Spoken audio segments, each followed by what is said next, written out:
Baik, bismillahirrahmanirrahim. Assalamualaikum warahmatullahi wabarakatuh. Perkenalkan, nama saya Nihlatul Jaba. Saya mahasiswi Institut Ilmu Al-Quran Jakarta, Fakultas Usuluddin dan Dakwah, Prodi Ilmu Al-Quran dan Tafsir kelas 4C dengan NIM 23212223. Saya di sini akan menjelaskan secara singkat mengenai kitab Sunan Abu Dawud dan Sunan At-Tirmidzi. Untuk penjelasan singkatnya, simak video ini baik-baik ya. Halo guys, pasti kalian udah gak sih nih sama nama dua beliau ini? Yaps, betul sekali, Imam Abu Dawud dan Imam At-Tirmidzi.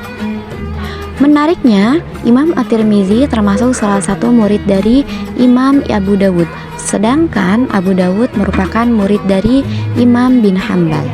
Beliau adalah seorang ulama yang mencapai derajat tinggi dalam hal beribadah, kesucian diri, kesalehan, dan waro' yang patut diteladani. Beliau juga seorang ulama yang hafalannya kuat serta terkenal sebagai ahli hukum dan juga terkenal sebagai kritikus hadis yang baik.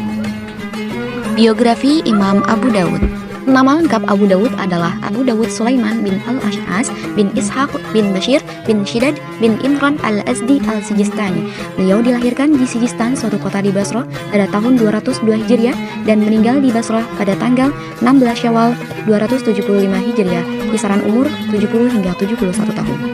Karya-karya Imam Abu Dawud di antaranya yaitu Kitab Masail Al-Imam Ahmad, Kitab Al-Marasil, Kitab Al-Nasih wal Mansukh, dan Sunan Abu Dawud. Selanjutnya, biografi dari Imam At-Tirmidzi.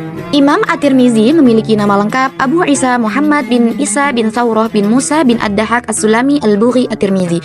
Namun, beliau lebih populer dengan nama Abu Isa. Bahkan dalam kitab Al-Jami' Sahihnya, ia selalu memakai nama Abu Isa.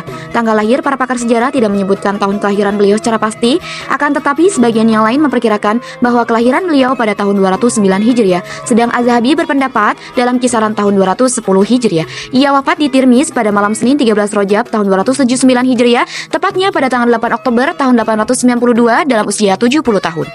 Karya-karya Imam At-Tirmidzi di antaranya yaitu Kitab Sunan At-Tirmidzi dan Kitab Az-Zuhud. Selain terkenal karena kepribadian mulianya, Imam Abu Dawud dan At-Tirmidzi juga merupakan ulama hadis yang sangat terkenal. Buktinya, kitab hadis beliau-beliau ini masyhur sampai sekarang. Ada yang tahu nggak sih nama kitabnya? Yap, Sunan Abu Dawud dan Sunan At-Tirmidzi. Ada yang tahu nggak sih kitab Sunan itu apa? Betul sekali, kitab Sunan adalah kitab hadis yang disusun berdasarkan bab fikih, mulai masalah thaharah, salat, zakat, dan seterusnya, dan hanya berisi hadis marfu serta beberapa asar sahabat. Kitab Sunan ini tidak memuat hadis mauquf atau maqtu', sebab dua macam hadis terakhir ini tidak disebut dengan sunnah. Sunan At-Tirmidzi juga disebut oleh sebagian ulama dengan Jami At-Tirmidzi. Dikenal dengan kitab Jami karena dalam Sunan At-Tirmidzi tidak hanya mengupas bab fikih, namun juga bab lainnya seperti sirah, adab, tafsir, akidah, fitnah akhir zaman, dan yang lainnya. Hanya saja mengingat di bagian awal beliau susun mengikuti kajian fikih dan itu lebih dominan. Oleh karena itu banyak sekali ulama yang lebih mengenalnya sebagai kitab Sunan. Abu Dawud memberi sebutan kitabnya dengan sunan karena kata sunan merupakan jamak dari kata sunnah. Hal ini bertujuan bahwa hadis-hadis yang dikemukakan dalam kitabnya merupakan jalan-jalan yang ditempuh oleh Nabi SAW. Mustafa Azami menjelaskan bahwa Imam Abu Dawud menyusun kitab sunannya ketika ia berada di Tarsus selama 20 tahun. Hadis yang ia kumpulkan selama rihlah ke berbagai daerah mencapai 500.000 hadis. Dari 500 hadis yang ia kumpulkan, Abu Dawud hanya memilih sebanyak 4.800 hadis sebagai koleksi sunannya. Namun, ada sebagian ulama yang menghitung sebanyak 5.274 hadis. Masalah perbedaan dalam menghitung hadis disebabkan adanya beberapa hadis yang berulang-ulang. Adapun Abu Dawud menyusun kitabnya dengan mengumpulkan hadis-hadis yang berkaitan dengan hukum dan dalam menyusunnya berdasarkan urutan bab-bab fikih seperti thaharah, salat, zakat, dan sebagainya dengan beraneka kualitas dari yang sahih sampai yang doif. Tetapi hadis-hadis yang berkaitan dengan fadha'il a'mal dan kisah-kisah tidak dimasukkan di dalam kitabnya. Kitab yang telah disusun dan diselesaikan pada tanggal 10 Dzulhijjah tahun 270 Hijriah ini memiliki judul lengkap Al-Jami' Al-Mukhtasar min Al-Sunan an Rasulillah. Dinamai Al-Jami' karena kitab ini memuat 8 pokok kandungan hadis yang antara lain meliputi hadis tentang hukum internasional, adab, tafsir, akidah, fitan, ahkam, al-asyrat wal manaqib, dan al-fadhail. Secara keseluruhan, kitab Al-Jami' ini terdiri dari 5 juz, 2.376 bab, dan 3.956 hadis. At-Tirmidzi menyusun materi hadis dalam kitabnya dengan model juz, kitab, bab, dan subbab berdasarkan urutan bab fikih dengan mencantumkan judul di setiap awal bab, kemudian menuliskan 1 atau 2 hadis sebagai representasi dari judul itu.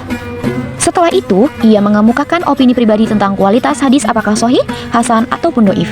Ia juga mencantumkan opini-opini para hakim terdahulu dan imam yang berkaitan dengan berbagai masalah. Ia pun menunjukkan jika masih ada hadis-hadis yang diriwayatkan oleh para sahabat lainnya yang berkaitan dengan masalah yang sama. Nah, itu dia guys penjelasan singkat mengenai kitab Sunan Abu Dawud dan Sunan At-Tirmidzi. Bagi teman-teman yang masih kepo atau pengen tahu lebih banyak lagi, jangan lupa baca kitabnya, dan kalau ada hal-hal menarik kabarin aku ya. See you. Wassalamualaikum warahmatullahi wabarakatuh. Bye bye.